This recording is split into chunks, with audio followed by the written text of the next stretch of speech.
The HOA sent a notice on Tuesday, or maybe it was Monday. I don't know, the days just kind of blur together when you've taught 10th grade history for 24 years.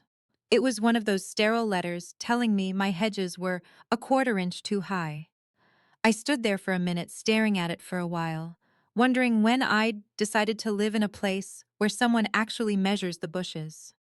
I left it on the kitchen island, right next to a stack of essays on the Industrial Revolution that I still haven't graded. Also, the dishwasher has been making this weird clicking sound all morning, which was just adding to the mood. Mark didn't even see the letter.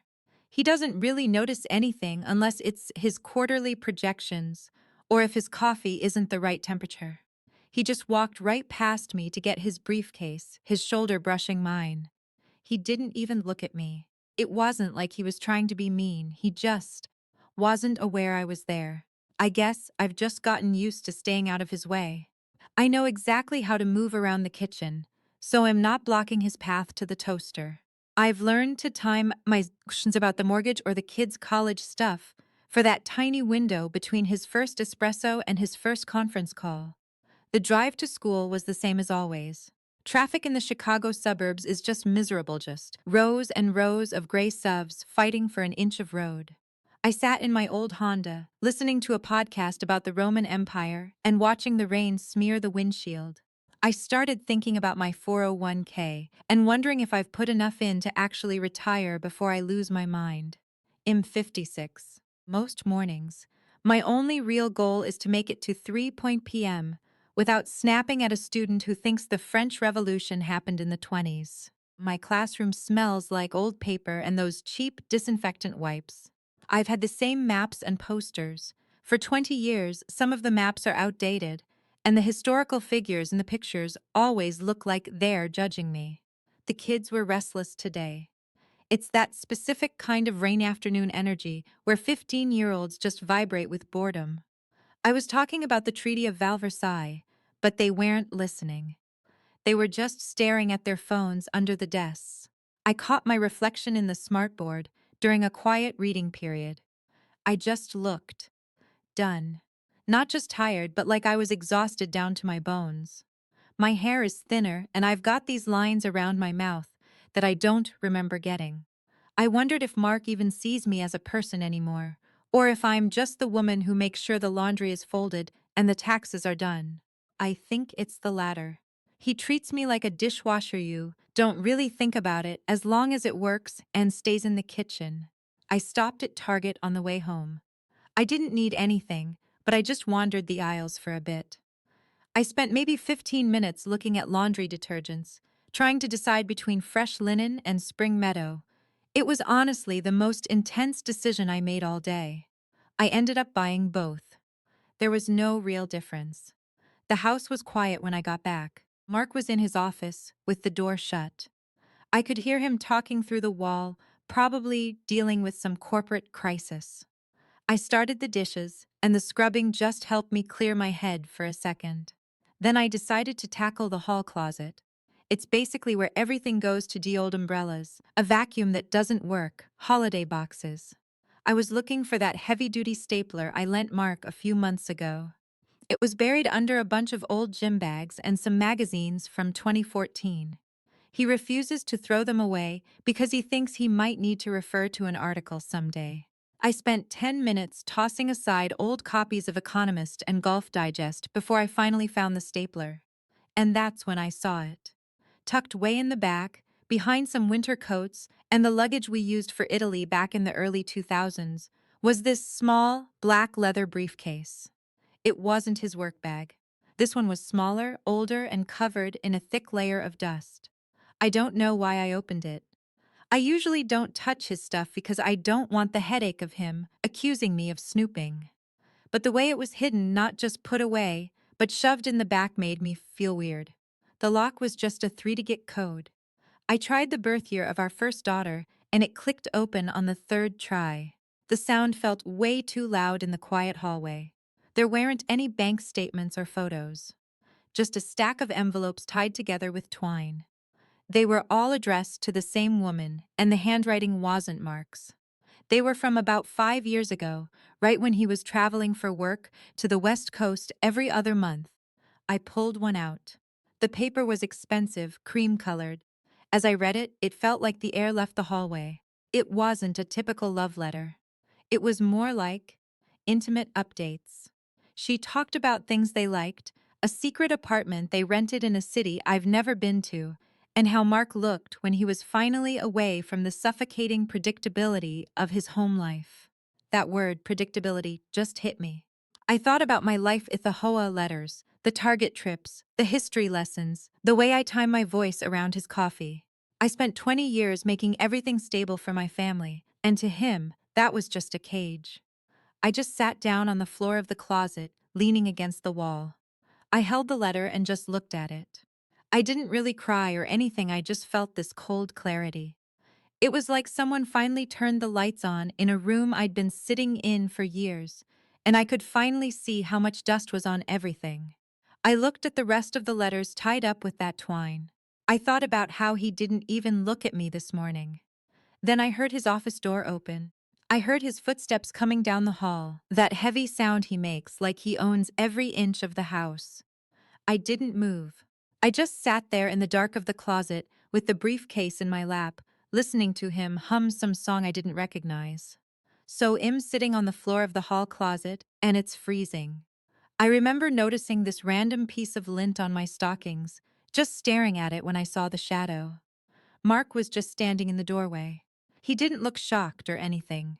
He just stood there with his hands in his pockets, looking down at me and the briefcase, like I was some kind of mess. He didn't feel like cleaning up. "What are you doing in the closet, Paisley?" he asked. His voice was just flat. No guilt, no nothing. I didn't even answer at first. I was just looking at this cream-colored piece of paper. The closet smelled like dust and that woody cologne I got him for our 20th anniversary. I slowly stood up, still holding the briefcase against my chest. My fingertips felt kind of numb. "I don't know why. I found this," I said. I sounded like a kid. It was weird. Mark stepped into the closets, kind of crowding me against the winter coats. He didn't even try to take the briefcase right away. He just sighed, like I was the one being annoying. "I can't believe you're actually snooping through my things," he said. He didn't even mention the letters. "Do you have any idea how invasive that is? We've been married for almost 30 years, and you're digging through old bags like a private investigator." I just stared at him. I wanted to ask about the woman and the apartment and the lying, but he just shifted the conversation. It was so smooth that for a second I actually felt bad for opening the lock. That was always his thing. He wouldn't defend what he did, he'd just attack the way I found out.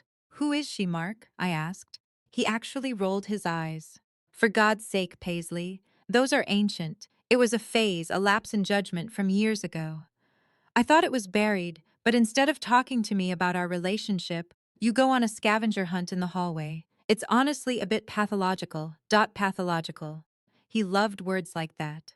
It made him sound like the adult and me like I belonged in a clinic. I actually wondered if he was right for a minute. Like, maybe I was overreacting?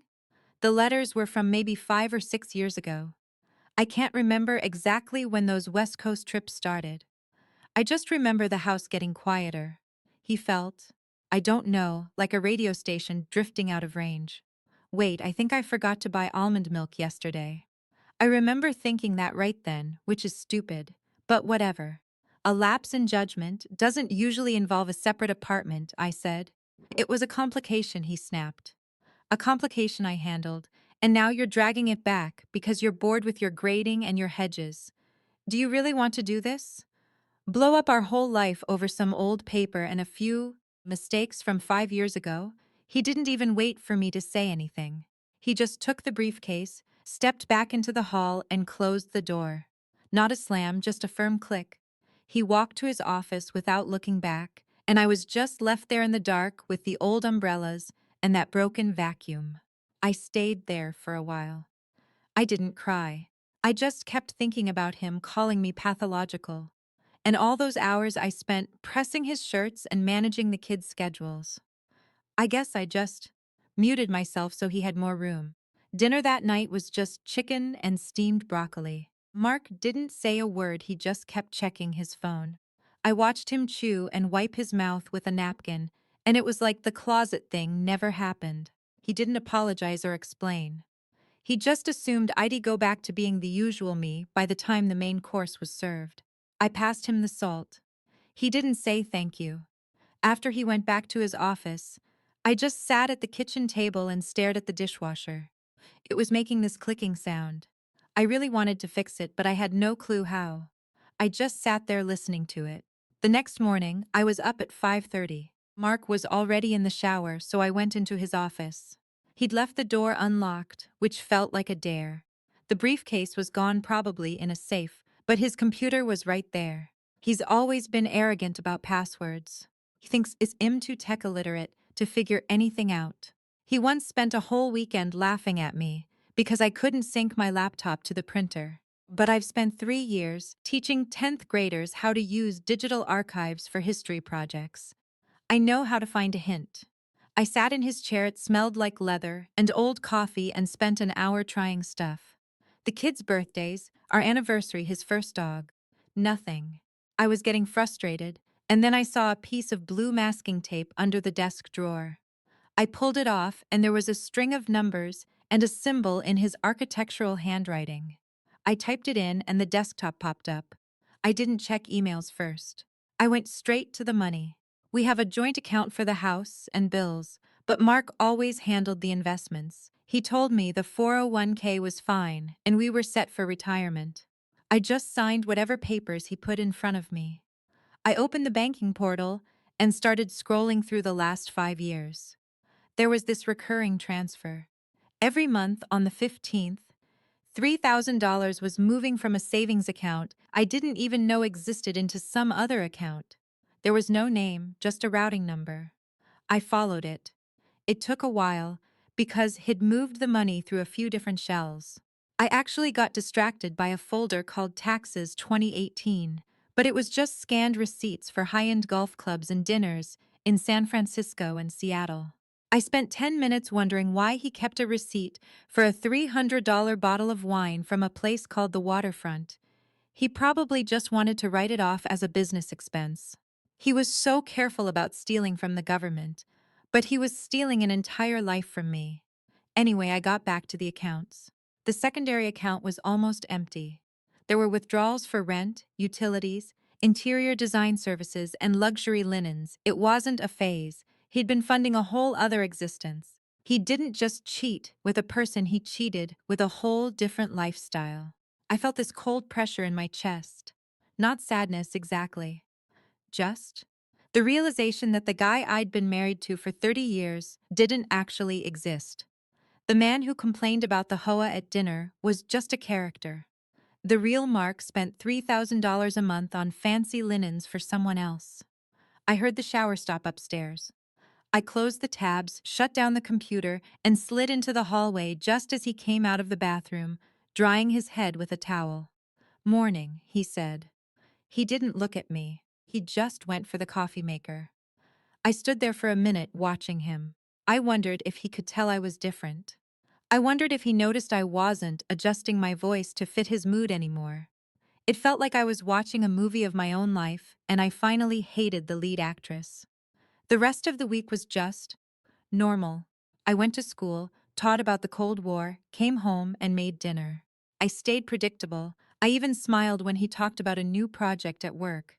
I played the part so well. I think he actually believed I'd forgiven him. He started touching my shoulder when he walked past me, but it felt more like he was marking territory than being affectionate. On Friday, I went to a law office in the city.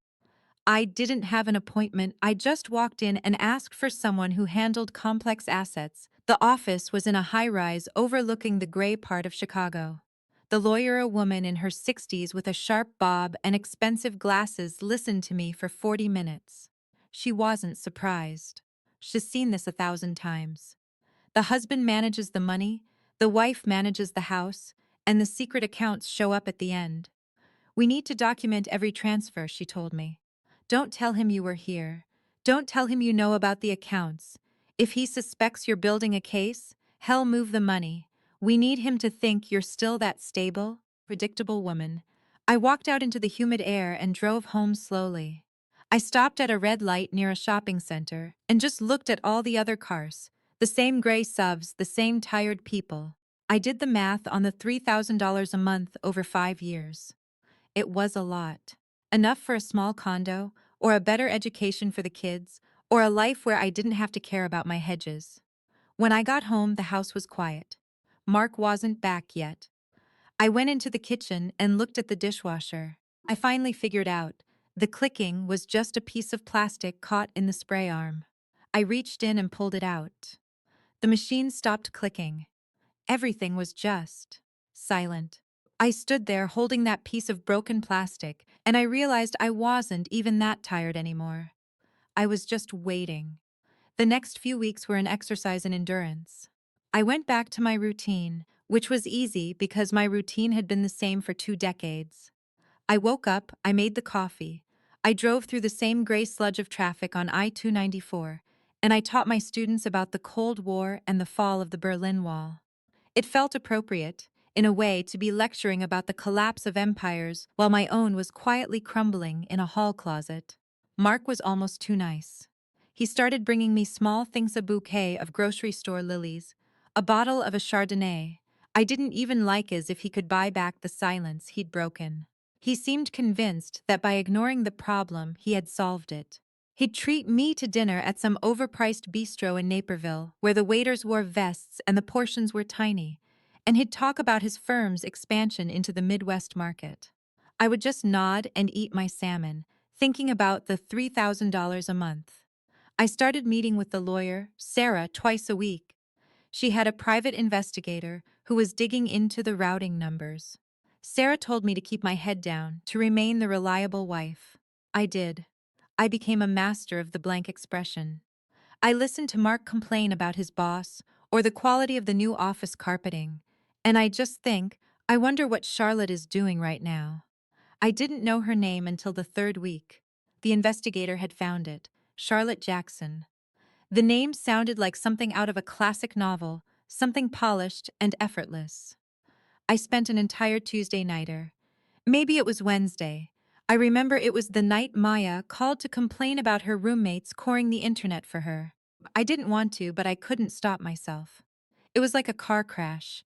I knew it would be ugly, but I had to see the wreckage. I found her on Instagram first. Her profile wasn't private. She was 34. She had that kind of effortless beauty that comes from never having to worry about a mortgage or a 10th grade classroom. She was a curator, which I think is just a fancy word for someone who gets paid to look at art and tell other people why it's important. Her photos were all soft lighting and cream, colors same cream color as the paper in those letters. I scrolled through her feed, and it was like looking at a mirror image of the life I had provided for Mark, but stripped of all the drudgery. There were photos of them in San Francisco, eating at that place called the Waterfront. There were photos of a condo in Seattle with floor-to-ceiling windows and white linen curtains. He'd bought her, the things I had spent 20 years maintaining for him. He didn't just give her money, he gave her the version of himself that wasn't tired, the version that wasn't complaining about the hoa or the dishwasher. I remember seeing a photo of her in a silk slip dress, laughing at something off camera. Mark was holding the phone. He'd captured her in a way he had never captured me. In every photo he'd taken of me over the last 10 years, I was either mid-sentence or looking slightly away, like I was a background character in my own marriage. Charlotte was the center of the frame. She was the focal point. I felt this weird pulsing heat in my chest. It wasn't a scream, it was more of a simmer. I thought about the years I spent organizing his files, the way I handled the kids' dental appointments, and the frantic phone calls from the school when Maya had a fever. I had built the foundation that allowed him to be the high-flying architect. I was the one who made sure the house was a sanctuary, the one who kept the gears turning so he could go off and be spontaneous with a curator in Seattle. I spent an hour just staring at a photo of a vase of peonies on her coffee table. They were expensive peonies. I'd never bought peonies for the house, because they wilt so fast and they're a waste of money. Mark had bought them for her. I tried to close the app, but my finger wouldn't move. I felt this sudden, irrational urge to message her. I wanted to ask her if she knew about the dishwasher that clicked. I wanted to ask her if she knew that the man she was with was a coward who hid his secrets in a hall closet behind a broken vacuum. Instead, I just put my phone face down on the nightstand. The next morning, I was trying to organize the junk drawer in the kitchen. I was looking for a rubber band to hold a stack of papers, but the drawer was jammed. I spent 5 minutes fighting with it, pulling and shoving, getting more and more frustrated because the drawer would only open 3 inches before hitting something. I eventually realized a rogue spatula had flipped sideways and wedged itself against the frame. I stood there for a minute, staring at the spatula, feeling a sudden, overwhelming desire to throw the entire drawer across the room. I didn't, of course. I just shoved the spatula back and closed the drawer. It still didn't close all the way. Mark came into the kitchen around 7 a.m. He was wearing his navy suit, looking every bit the successful professional. "You're quiet today," he said, pouring himself a coffee. "I'm just thinking about my lesson plans," I lied. "You're always thinking about those plans," he said with a small, condescending smile. "You've been teaching the same curriculum for years, Paisley.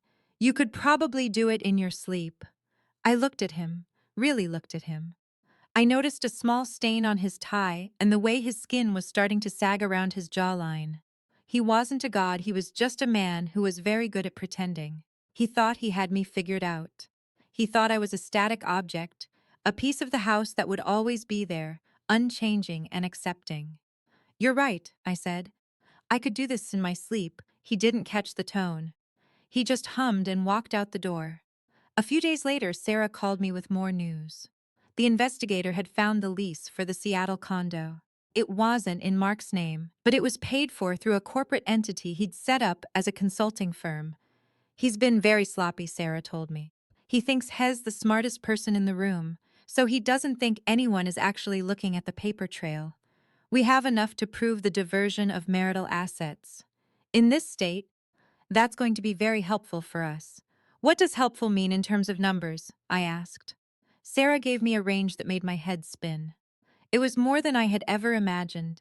It was enough to not just retire, but to actually live. I thought about the old Honda in my driveway and the way I always checked the price of eggs before putting them in the cart. I thought about the years of "we can't afford that right now, and let's just save it for the kids' college." The what he did wasn't just the sex or the other woman. It was the theft of my security. He had spent 5 years stealing my peace of mind to fund a fantasy for someone else. He had let me believe we were barely scraping by in the luxury bracket while he was living a double life. I went back to the Instagram profile that night. I found a post from 2 years ago. It was a photo of Mark and Charlotte in front of a museum in Paris. The caption said, "Finally with someone who understands the need for beauty and breath." Beauty and breath. I looked around my bedroom. The beige walls, the heavy curtains, the smell of laundry detergent. I had spent 30 years making sure the air was breathable for everyone else. I had been the one to filter out the stress, to handle the crises, to be the steady hand. To him, that wasn't love, it was suffocating. He wanted the beauty without the work. He wanted the curator, not the caretaker. I felt a strange sense of detachment. I wasn't sad anymore. The sadness had been replaced by a very cold, very precise kind of anger. It was the kind of anger that doesn't shout, it just plans. I started making a list. Not a list of things I wanted, but a list of everything I had given. I realized that I had been treating my life like a history project, something to be archived and preserved, something that happened to me. But I was the one writing the record. I started spending more time at the library, not for work, but just to be away from the house. I liked the silence there. I liked the way the librarians didn't know me and didn't expect anything from me. I would sit in the back of the stacks, surrounded by books on genealogy and old city maps, and I would just imagine the look on Mark's face when the papers were served. I wondered if Charlotte knew about me. Did she think of me as the suffocating wife? Or was I just a vague shadow in the background of their romance? Did he tell her I was an old, tired teacher who only cared about hedges? I think I remember him mentioning, once years ago, that he wished I were more adventurous. I remember we were at a dinner party for some of his colleagues, and I had spent the whole night making sure the appetizers were replenished and the guests were comfortable. He had leaned in and whispered that I was too focused on the logistics. Logistics. That's what he called it. I laughed out loud in the library, a sharp sound that made a woman 3 aisles over shush me. I didn't care. I just sat there and smiled. The following Monday, Mark came home in a particularly good mood. He had landed a new contract for a project in the city, and he wanted to celebrate. "Let's go to that French place on Michigan Avenue," he suggested, leaning over to kiss my cheek. I stepped back just an inch so his lips hit my jaw instead of my skin. "I can't," I said. "I have a lot of grading to do. The kids are struggling with the French Revolution." He sighed, that familiar sound of disappointment.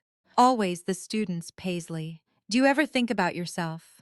I looked at him, and for the first time in 30 years, I didn't feel the need to apologize.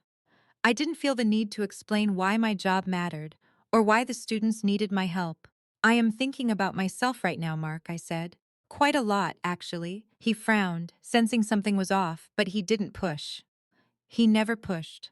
Pushing required effort, and he only put effort into things that served him. He just shrugged and went to change his clothes. As he walked away, I noticed a small piece of lint on his suit jacket. Normally, I would have reached out and brushed it off for him. I would have made sure he looked perfect before he stepped out the door. I stood there for a minute and watched the lint stay right where it was. I went into the kitchen and opened the junk drawer. I looked at the spatula that was still slightly wedged against the frame. I reached in and with one quick hard motion, I yanked it out and threw it in the trash can. The drawer slid shut with a perfect, satisfying click. I walked back to the living room and sat on the sofa, listening to the sound of him humming in the bedroom. He was probably thinking about his new contract, or maybe he was sending a quick text to Charlotte. I didn't know, and for the first time, I didn't need to know. I had the bank statements. I had the lease. I had Sarah. I just sat there in the quiet of the suburban afternoon, watching the rain start to smear the windows again. It was a gray day, a typical Chicago day, but I didn't feel tired anymore. I felt awake. I felt like I was finally seeing the house for what it was. A building I had spent 30 years maintaining, and one that I was finally ready to leave. I wondered if I should buy those peonies for myself. Maybe I'd buy 2 bunches. I'd put them in a vase right in the middle of the kitchen island, right where the Hoa letter had been. I wanted something beautiful in the house that didn't belong to him. I just sat there for a long time, listening to the silence, waiting for the moment when I could finally tell him that the predictable woman was gone. The following few weeks were a lesson in theatrical performance. I discovered that I was actually quite good at it. I had spent nearly 30 years playing the role of the supportive, unremarkable wife, so sliding into the role of the forgiving wife was a simple adjustment. I just had to lean into the habits Mark already expected from me. I made sure his coffee was ready at 6:45 a.m., exactly the way he liked it black, with just a pinch of cinnamon that he claimed helped his focus. I pressed his trousers with a precision that would have made a military inspector proud. I listened to him talk about the new zoning laws in the suburbs, nodding at the right intervals and asking the kind of vague, open-ended questions that allowed him to hear the sound of his own expertise. It was a strange feeling, moving through the house like a stranger in my own skin. I would be standing in the kitchen, stirring a pot of pasta, and I'd look at him across the island and realize I was observing a specimen. He wasn't my partner, he was a liability I was currently managing. Every time he touched my shoulder or gave me that small, patronizing smile, I didn't feel the old flicker of need for his approval. Instead, I felt a cold clinical curiosity. I wondered if he could smell the change in me, or if he was so blinded by his own arrogance that he genuinely believed I had simply retreated back into my shell. I think it was a Thursday or maybe a Friday, because the garbage trucks had already come, and Ganu and Sarah, my lawyer, called me with the final report from the forensic accountant. I was in the middle of grading a stack of essays on the Industrial Revolution, and the red pen in my hand was starting to leak. I stepped into the hallway to take the call, keeping my voice low. "We have it all, Paisley," Sarah said. Her voice was clipped and professional. The consulting firm he set up wasn't just for advising. It was a direct pipeline.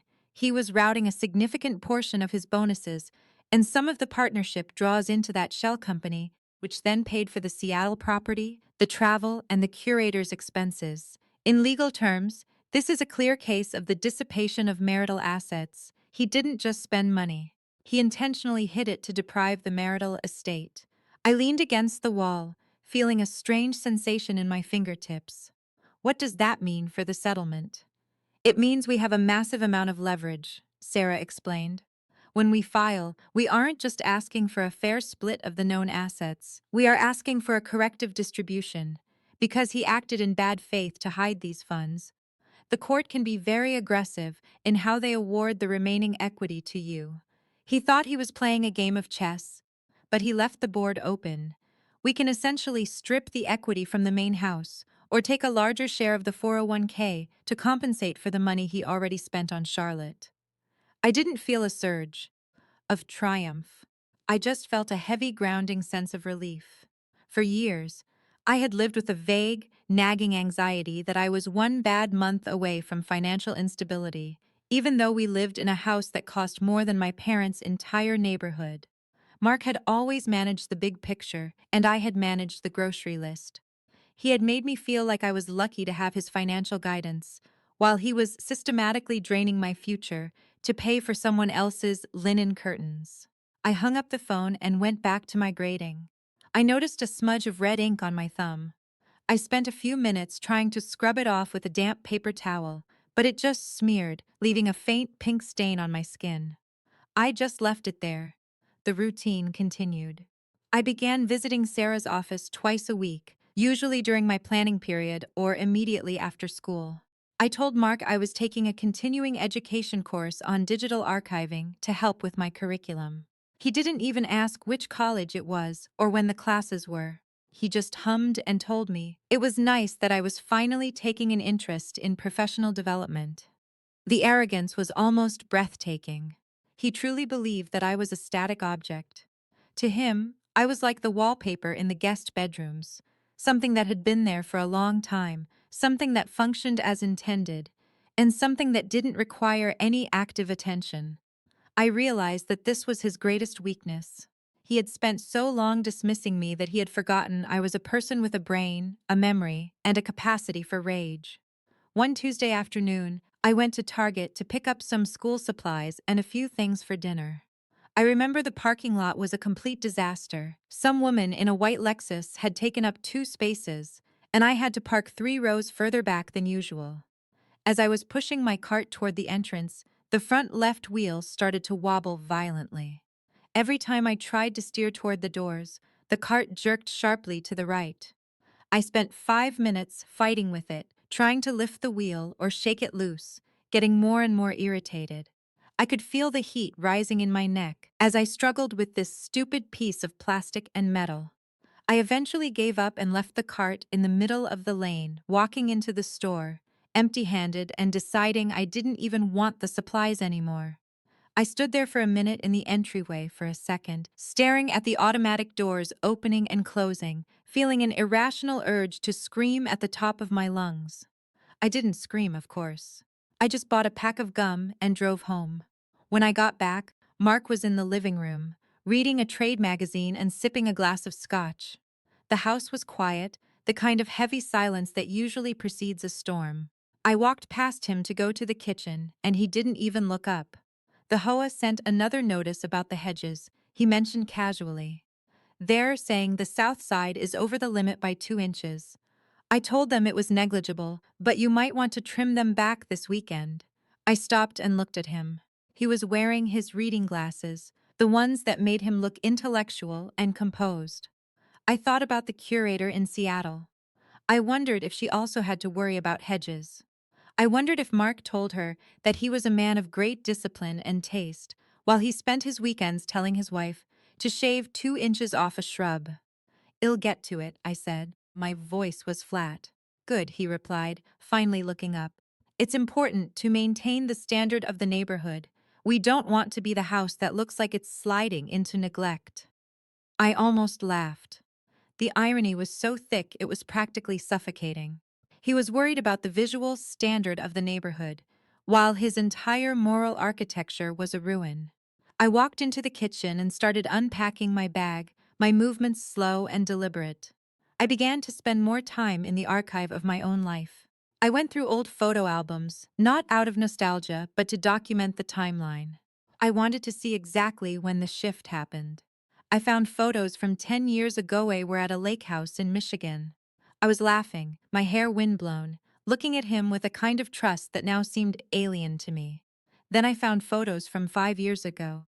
In those, I was always slightly to the side. I was the one holding the camera or the one standing a step behind him. My smile had become a polite mask, a habit of the face rather than an expression of joy. I realized that I hadn't just been a caretaker, I had been a buffer. I had absorbed all the friction of their lively kids' tantrums, the leaking roof, the social obligations, the tedious details of a suburban existence so that Mark could remain untouchable. I had polished his life until it shone, and he had used that shine to attract someone else.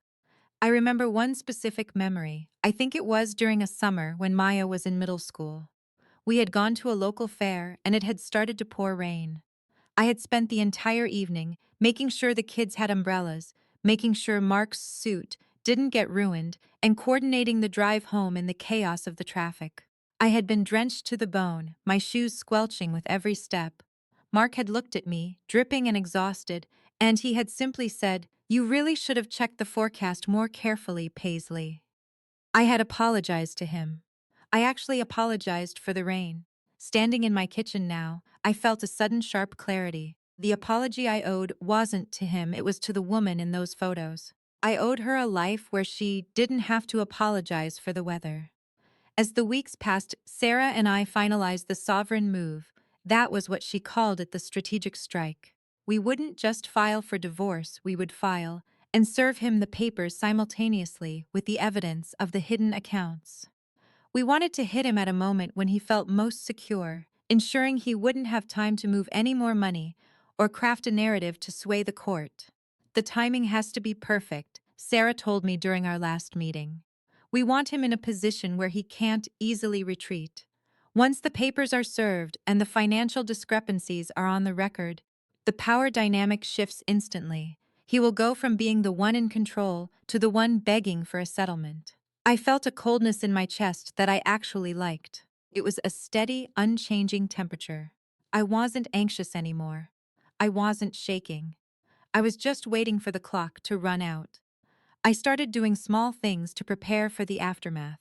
I opened a separate bank account in my name only, using a small amount of savings I'd managed to squirrel away from my teaching salary over the years. I started moving my personal documents, my passport, my birth certificate, my teaching certifications into a secure folder that I kept at Sarah's office. I even bought a new set of luggage, high-quality pieces that I hid in the back of the guest closet, buried under some old quilts. Mark noticed that I was becoming more distant, but he interpreted it as me being moody or depressed. "You've been very quiet lately, Paisley," he said one evening while we were sitting in the living room. "Is something wrong at the school? Are the students giving you a hard time again?" "You're always tired," he sighed, turning a page in his magazine. "Maybe you should take a few days off. Get a massage or something. You're becoming a bit of a drag to be around." I looked at him and felt a strange sense of pity. He truly had no idea. He was sitting there, comfortably ensconced in the life I had built for him, insulting the woman who was currently dismantling his entire world. He thought he was the architect, but he had forgotten that the foundation is the only thing that actually holds the building up. And I was the foundation. I was the one who knew where every crack was, where every leak started, and exactly which pillar to pull to make the whole thing collapse. I spent the next few days in a state of hyper-awareness. I noticed the way the light hit the hardwood floors in the afternoon. I noticed the sound of the neighbors' dogs barking 3 houses down. I noticed the smell of the laundry detergent on the towels I was folding. Everything felt vivid, as if I were seeing the world in high definition for the first time in decades. I went back to the Instagram profile of Charlotte Jackson one last time. I didn't look at the photos of the art galleries or the white linen curtains. I looked at a photo of her alone, staring off into the distance with a look of profound boredom. She looked beautiful, yes, but she also looked empty. I realized then that Mark hadn't given her a life, he had given her a curated experience. He had treated her like a piece of art to be admired, not a person to be known. I wondered how she would react when the consulting firm vanished. I wondered if she knew that her luxury linens were paid for by the diversion of a teacher's retirement fund. I didn't feel any kinship with her, but I did feel a certain kind of satisfaction. She had been the destination of his what he did, but she would also be the casualty of his arrogance. The day before the filing, I did something I had never done in 30 years of marriage. I went to a high-end florist in the city, not the grocery store, but a real boutique with marble floors and scents that filled the entire street. I bought 2 massive bunches of peonies, the most expensive, most vibrant pink ones they had. When I got home, I didn't put them in a side vase or hide them in the bedroom. I placed them in a heavy crystal bowl right in the center of the kitchen island, exactly where the Hoa letters usually sat. Mark came home and stopped dead in his tracks. He stared at the flowers for a long time. "Where did these come from?" he asked, sounding genuinely confused. "And why are they in the way? I can't even put my briefcase down." "I liked them," I said, continuing to chop carrots for the stew. "I decided I wanted something beautiful in the house." He frowned, looking at the peonies as if they were an intruder. "They're a bit loud, don't you think? They don't really fit the aesthetic of the room." I didn't answer. I just kept chopping. I didn't care about the aesthetic. I didn't care if the flowers were too loud. For the first time in my life, I wanted to be loud. I wanted the colors to clash. I wanted the silence to be broken. That night, as I lay in bed next to him, I could hear his steady, rhythmic breathing. He was asleep, dreaming of blueprints and zoning laws, and the curated beauty of a woman in Seattle. I lay there in the dark, staring at the ceiling, feeling the weight of the documents waiting for him at Sarah's office. I thought about the dishwasher that had clicked for months. I thought about the spatula that had wedged itself in the junk drawer.